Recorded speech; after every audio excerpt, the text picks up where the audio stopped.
A sala estava repleta quando Rudolf Höss, ex-comandante de Auschwitz, entrou escoltado.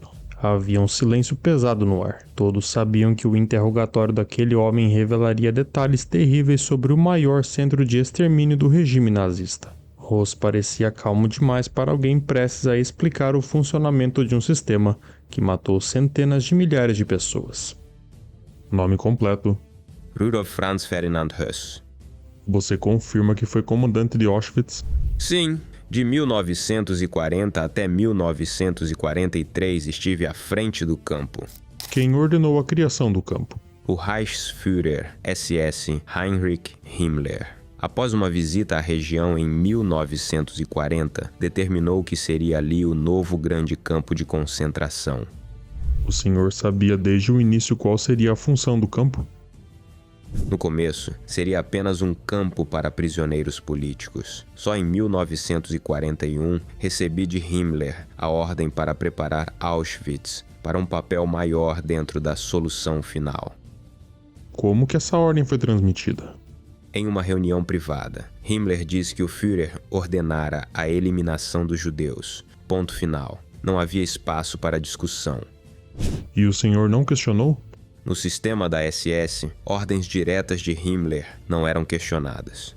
A resposta caiu com dureza na sala. A naturalidade com que ele dizia que não eram questionadas resumia a mentalidade que movia o genocídio. Quantas pessoas foram mortas em Auschwitz? Aproximadamente 2,5 milhões, somando execuções, morte por doenças, fome e trabalho forçado. O senhor fala isso como uma estimativa? Sim. Muitos registros foram destruídos no fim da guerra. A frieza com que ele tratava números tão irreais causava um impacto profundo em todos os presentes. Explique como funcionava o processo da chegada dos prisioneiros. Os trens chegavam após longas viagens. As pessoas eram retiradas dos vagões e organizadas em filas. Oficiais da SS realizavam uma seleção imediata. Quem podia trabalhar ia para os barracões. Os que não podiam eram enviados diretamente para as câmaras de gás. Quanto tempo levava essa seleção? Cerca de meia hora. O senhor participava dela? Às vezes, mas não sempre. Normalmente eram médicos da SS ou oficiais designados, mas sim presenciei várias seleções. E você sabia o destino dos que eram enviados para outra fila? Sabia. Eles eram gaseados. A resposta veio seca, objetiva e sem hesitação, e foi o suficiente para estremecer a sala inteira. Aquelas palavras confirmavam que Auschwitz não era improviso, mas um processo pensado nos mínimos detalhes. Como surgiu a ideia de usar o gás? Adolf Eichmann sugeriu. Ele disse que execuções por tiro eram lentas e emocionalmente desgastantes para os homens. Precisávamos de um método mais eficiente. Ele mencionou o uso de gás. O Zyklon B então foi ideia dele? Ele apresentou a possibilidade. Nós testamos e verificamos sua eficácia. O senhor supervisionava o uso? Não a aplicação direta, mas estava informado de todo o processo. Sabia como funcionava, os tempos e a rotina de retirada dos corpos. E o senhor viu os resultados? Sim, após a ventilação, os corpos eram removidos e enviados aos crematórios. Em algum momento o senhor refletiu sobre o que estava fazendo? No início, sim, mas Himmler foi claro. Era uma necessidade histórica. Depois disso, concentrei-me em cumprir a tarefa. O senhor acabou esquecendo que eles eram seres humanos? A ideologia ensinava que eram inimigos. Com o tempo, isso distorceu completamente nossa percepção. Essas palavras eram ditas de uma forma quase mecânica, mas cada uma atingia o tribunal com força. Não se tratava apenas de documentos, era o próprio comandante de Auschwitz admitindo como a máquina de matar funcionava. O senhor era responsável por todos os setores internos? Sim, segurança, trabalho forçado, alimentação, disciplina, transporte e também pelo processo de extermínio. Então tudo, absolutamente tudo, passava pelo senhor? Diretamente ou através dos meus oficiais. A última palavra era minha. Essa frase ficou suspensa no ar. Talvez fosse a primeira e mais clara admissão da sua responsabilidade total. Quando Himmler ordenou o aumento da capacidade de extermínio, como o senhor reagiu? Ele disse que os números aumentariam muito e que Auschwitz deveria estar preparado. Por isso, expandimos instalações e crematórios. O senhor entendia que estava aumentando a capacidade de matar? Sim, era exatamente isso. A naturalidade com que ele admitia tal ação deixava o ambiente cada vez mais pesado. O que o senhor sentia ao ver famílias inteiras irem para as câmaras? No começo, desconforto. Depois, tornou-se rotina. Não havia espaço para dúvidas dentro da SS. E agora, o que o senhor sente? Agora entendo que foi um crime terrível. Na época, eu estava completamente dentro da ideologia. Uma frase curta que não redime nada, apenas confirma o que já se sabia. Auschwitz funcionou porque homens como Rosa acreditavam que era correto. Depois da primeira parte do interrogatório, já estava evidente que ele falava com uma calma perturbadora. O promotor, percebendo isso, resolveu aprofundar pontos específicos sobre como Auschwitz se expandiu, quem participou das decisões e quais eram as cadeias de comando. O senhor mencionou que Himmler ordenou a ampliação das instalações. Poderia explicar melhor como isso ocorreu? Ele me chamou em 1942 e disse que o número de judeus deportados aumentaria de forma drástica. Disse que Auschwitz deveria ser capaz de lidar com esse fluxo. Falou abertamente sobre a maior operação de extermínio já realizada. E o senhor não expressou nenhuma objeção? Não, era uma ordem. E quem participou do planejamento das novas instalações?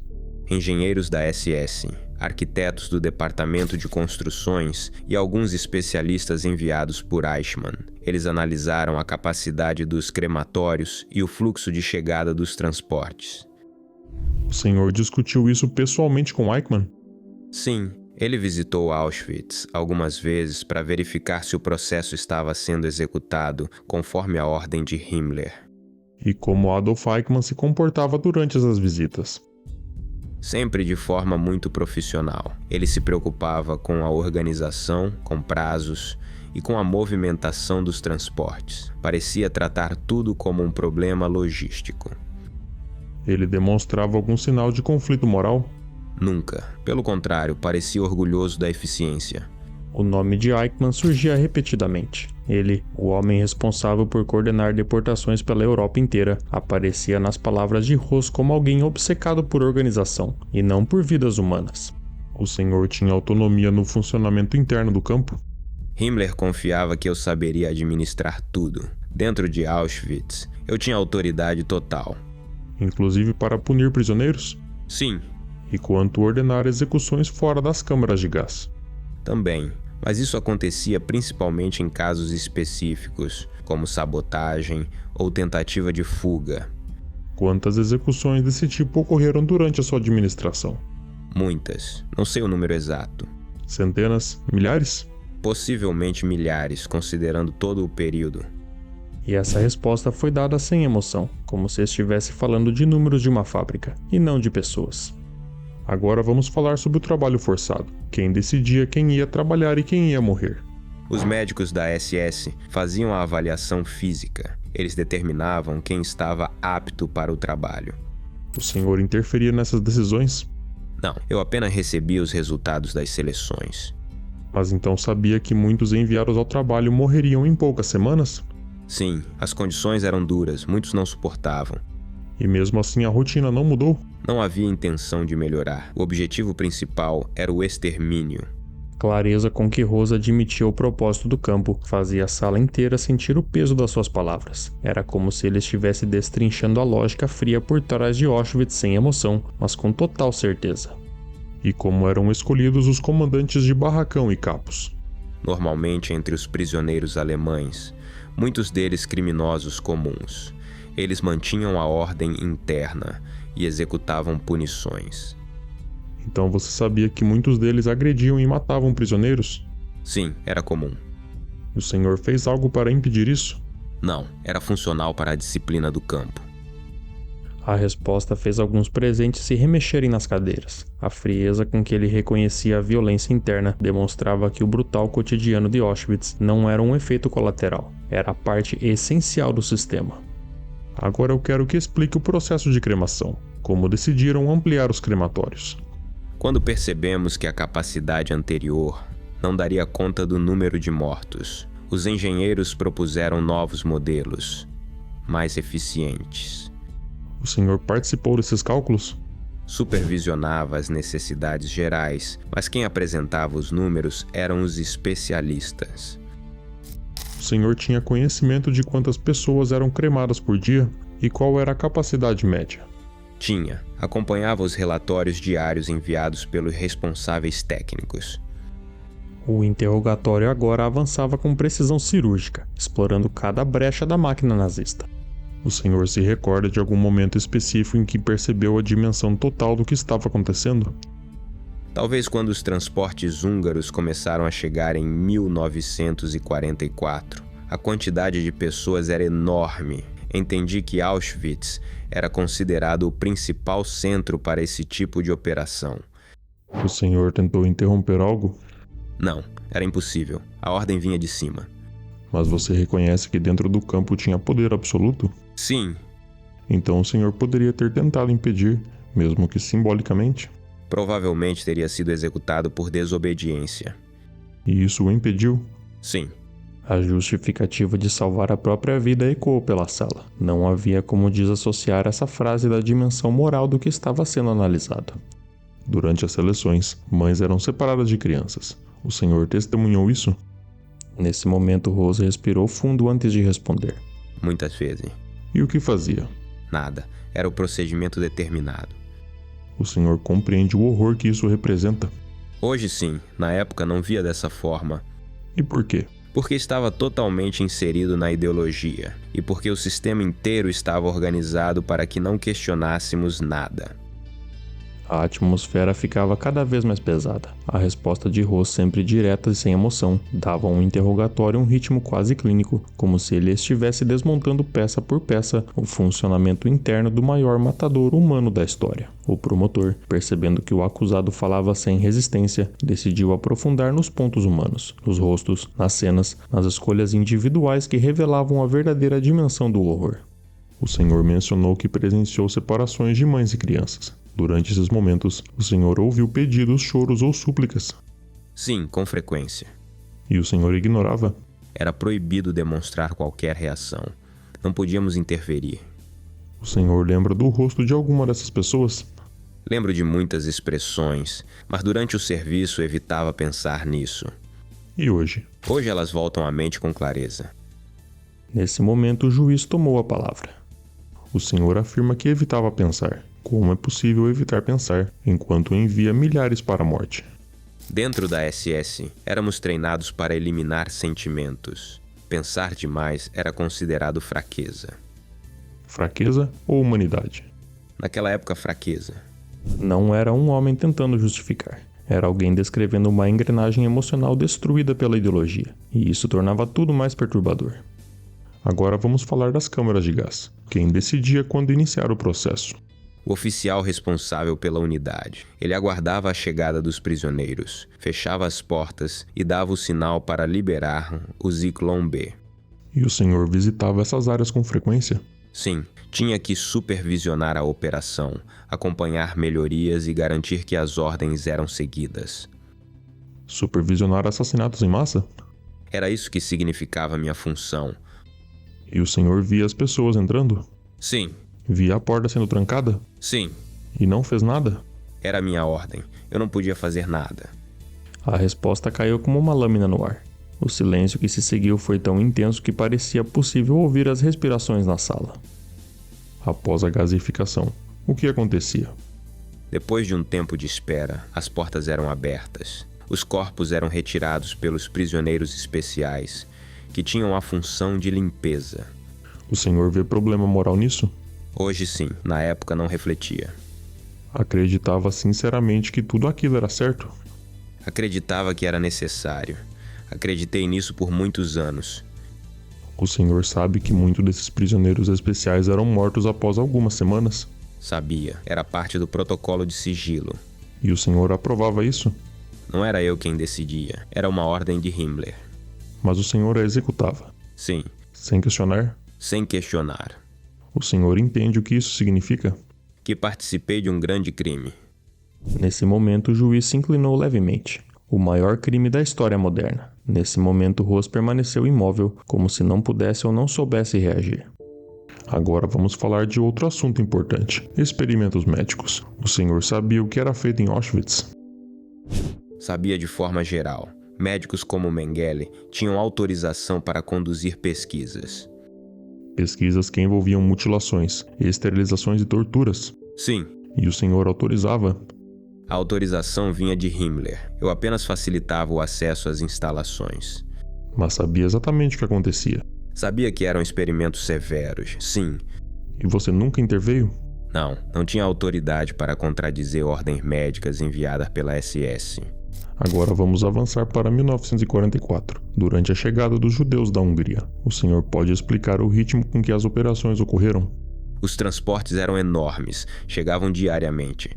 Trabalhamos dia e noite para lidar com o fluxo. Lidar com o fluxo. O senhor entende o que essa frase significa? Significa que o número de prisioneiros era muito superior à capacidade do campo. Você não está falando de prisioneiros, mas de pessoas enviadas para a morte. E o senhor descreve isso como se estivesse administrando um problema de infraestrutura. Assim era apresentado, um problema a ser resolvido da forma mais eficiente possível. Nesse momento, o promotor cerrou os dentes. Eficiência. Eficiência para matar. Sim. Nesse momento, o juiz interveio novamente. O senhor não percebe o absurdo de dizer isso com tanta naturalidade? Percebo agora, mas na época a eficiência era considerada virtude dentro da SS.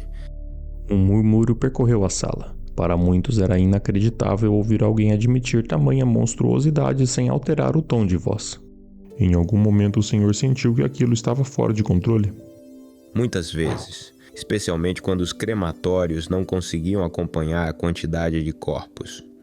E o que fazia? Abríamos valas e queimávamos os corpos ao ar livre. O senhor via essas valas? Sim. Percebia também o cheiro e a fumaça? Era impossível não perceber. E mesmo assim continuou? Sim, era uma ordem.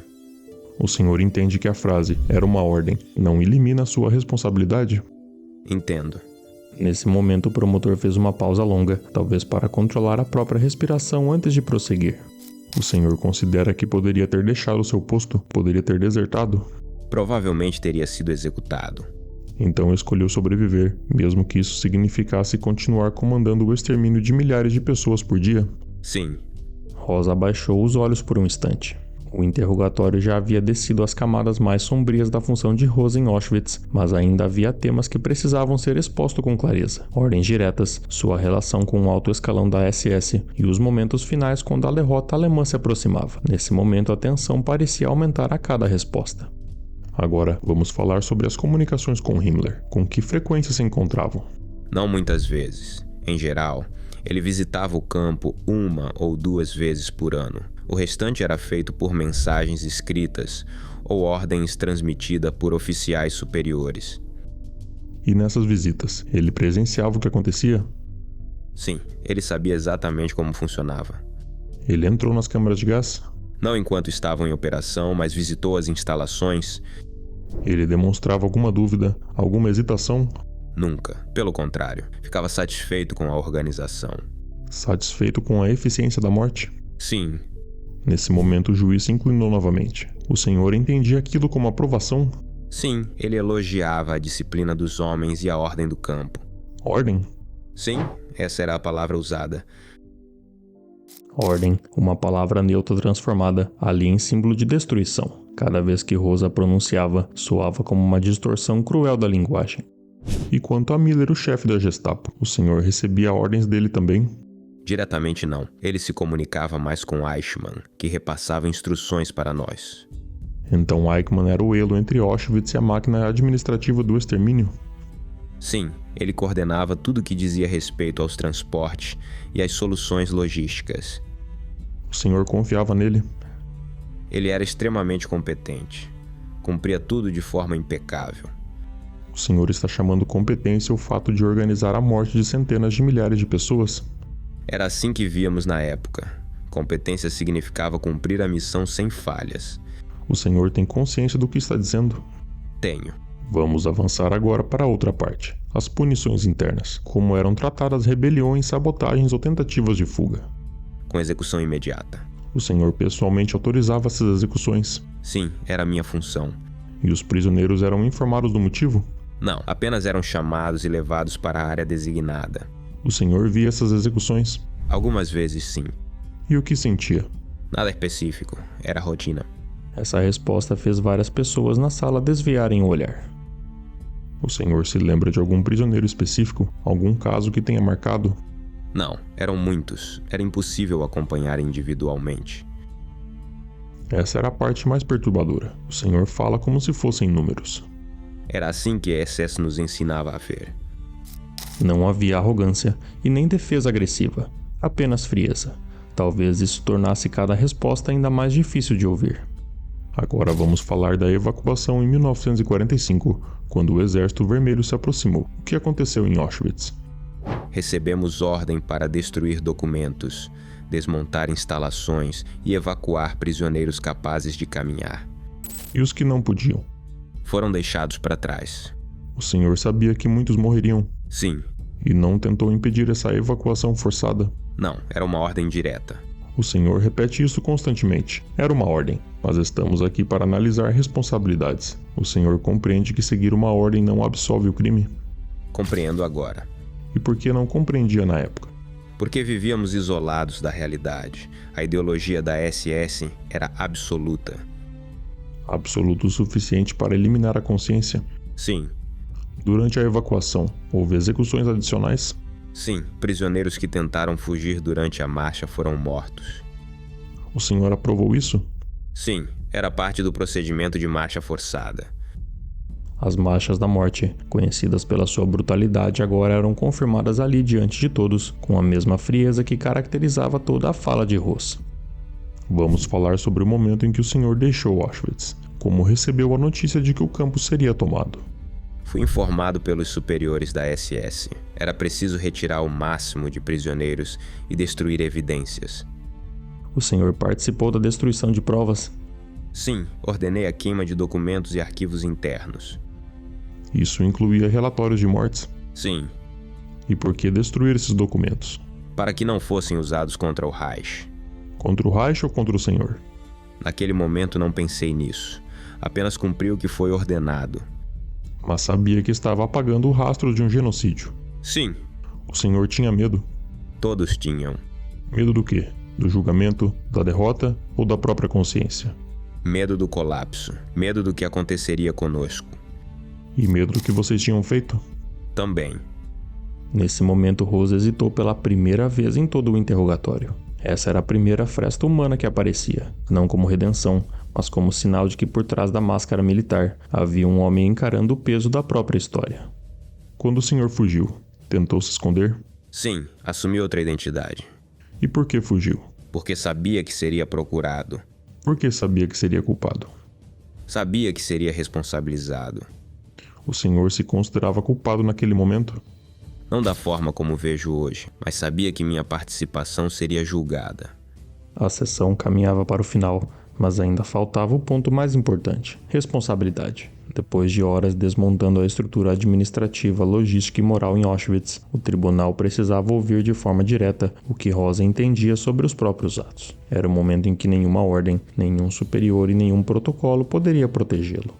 Dr. Ross, agora vamos tratar da questão central, a sua responsabilidade pessoal, não administrativa e não burocrática, a responsabilidade humana. O senhor entende? Sim, Ótimo, então responda claramente. O senhor sabia o que fazia em Auschwitz era assassinato em massa? hoje sei. Na época, eu via como um dever militar. Dever militar? Construir crematórios, selecionar crianças para a morte, supervisionar câmaras de gás? Tudo isso fazia parte da missão que recebi de Himmler. O senhor ainda não respondeu. O senhor sabia que estava matando pessoas inocentes? Rose demorou alguns segundos. Eu sabia que eram judeus e outros grupos enviados para a exterminação, sim. Isso significa que sabia que eram inocentes? Na visão da SS, eles não eram considerados inocentes. E na sua visão? Eram pessoas, mas eu não conseguia enxergar isso naquela época. Nesse momento, Rose finalmente levantou os olhos. Era a primeira vez que ele admitia em palavras simples que enxergava a humanidade nas vítimas, mesmo que tardiamente. O senhor entende que essa resposta não elimina sua responsabilidade, porque comandar um campo como Auschwitz não é algo que acontece sem perceber.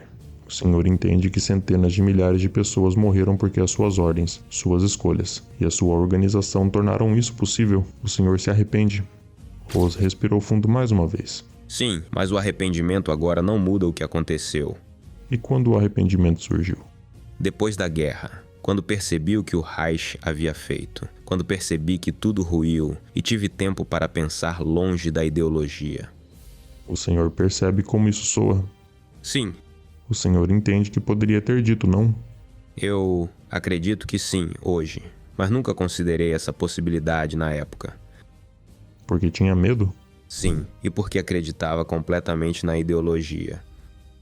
Não era justificativa, era um diagnóstico, um relato brutal de como o fanatismo devora o senso moral de um indivíduo ao ponto de transformá-lo em engrenagem.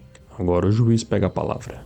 Rose, durante todo esse interrogatório, o senhor falou com objetividade, mas queremos entender a sua percepção atual. Quando o senhor dorme, você lembra do que viu? Sim, todos os dias. O senhor consegue justificar isso para si mesmo? Não, não há justificativa.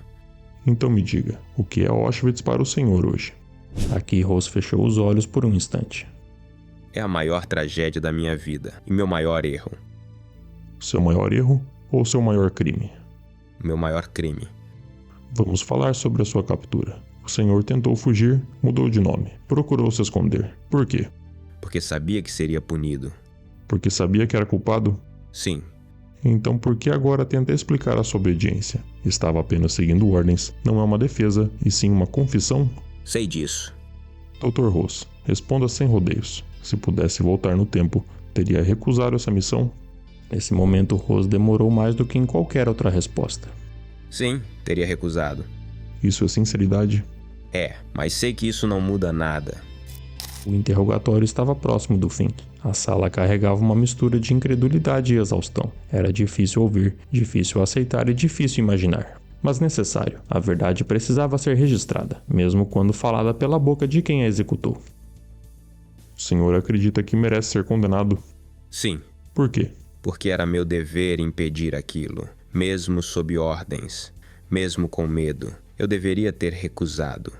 Deveria ter visto o que estava acontecendo. Deveria ter parado. E não parou. Não. Você compreende que milhões de vidas foram destruídas porque homens como o senhor, treinados, disciplinados e inteligentes, escolheram não parar? Compreendo. Nesse momento, o promotor fez a sua última pergunta. Rudolf Höss, o senhor foi comandante de Auschwitz, responsável por uma operação que matou mais do que muitas cidades inteiras. Diga ao tribunal, qual é a sua responsabilidade final diante da história? Rose abaixou a cabeça. Toda. O silêncio que se seguiu parecia infinito. Não havia defesa pessoal, não havia argumento nem retórica nem justificativa. Era a admissão final crua, direta e irrevogável de um homem que comandou o epicentro do extermínio nazista. Rosa então deixou a sala pouco depois escoltado e não olhou para trás. Quando o julgamento terminou e a sala esvaziou, o destino dele não estava mais nas mãos de advogado ou juízes. O caso dele foi transferido às autoridades polonesas, que consideravam Auschwitz não um capítulo distante da guerra, mas uma ferida ainda aberta. Varsóvia exigiu que a execução fosse realizada em solo polonês, e não apenas isso. Queriam que acontecesse no próprio campo onde as suas ordens haviam sido transformadas em rotina mortal. Era uma decisão carregada de simbolismo, não como um espetáculo, mas como um ato de restituição histórica. Rose permaneceu semanas na prisão de Cracóvia, onde escreveu memórias detalhadas sobre o funcionamento do campo. Não foram textos de autopiedade, eram descrições técnicas, precisas, muitas vezes frias, mas reveladoras. Para os investigadores, aquilo tinha valor documental. Para ele, era provavelmente a primeira vez que ele revisava as decisões que tomou sem a proteção de uma estrutura ideológica. Enquanto isso, Auschwitz começava a ser estudado com outro propósito. Engenheiros, comissões científicas e autoridades polonesas analisavam cada bloco, cada ruína e cada metro de concreto. O campo não seria demolido, tampouco seria restaurado. Decidiu-se preservar exatamente aquilo que a guerra não conseguiu destruir: não como memorial de vitórias, mas como prova material de até onde o século XX havia sido capaz de ir. Soldados chegaram para reforçar barras que ameaçavam ruir, historiadores catalogaram objetos encontrados nos depósitos abandonados, e também antigos prisioneiros retornaram para reconhecer áreas, corrigir mapas, reconstituir a lógica interna do campo. Era um trabalho árduo e emocionalmente destrutivo, mas necessário para garantir que nenhuma versão conveniente do passado prevalecesse. Rose acompanhou esse processo à distância, informado pelos guardas e pelas conversas formais com inspetores. Quando ele soube que a sua execução seria realizada dentro de Auschwitz, ele não protestou. Na verdade, expressou algo próximo de resignação, não arrependimento dramático, mas o reconhecimento de que aquele era o único desfecho possível. Em abril de 1947, ele foi levado de Cracóvia para o campo. A viagem ocorreu sem escolta ostensiva e sem multidões e sem discursos. O comboio seguiu uma rota discreta para evitar túmulos. Ao chegar, Rose viu o portão que conhecia melhor do que qualquer homem vivo. Agora, porém, o campo estava silencioso, sem fumaça, sem ordens e sem passos sincronizados. Apenas ruínas, vento e o vazio deixado por centenas de milhares de vidas interrompidas. A forca havia sido construída ao lado do antigo crematório 1. Não era improvisada, mas também não tinha nenhuma ostentação. Foi montada ali porque aquele era o primeiro centro de extermínio a funcionar em Auschwitz. O ponto onde a máquina começou antes de se expandir. As autoridades polonesas escolheram aquele local não para humilhar ele, mas para marcar a continuidade entre o que ele fez e onde ele responderia por isso. Na manhã da execução não houve plateia numerosa. Estavam presentes apenas oficiais, médicos, representantes legais e alguns sobreviventes que haviam solicitado autorização para assistir. O processo foi breve. Rose não tentou discursar, tampouco buscou explicações finais. Apenas caminhou, subiu os degraus e aguardou. Às 10h08 o corpo caiu, e a história seguiu para um novo capítulo.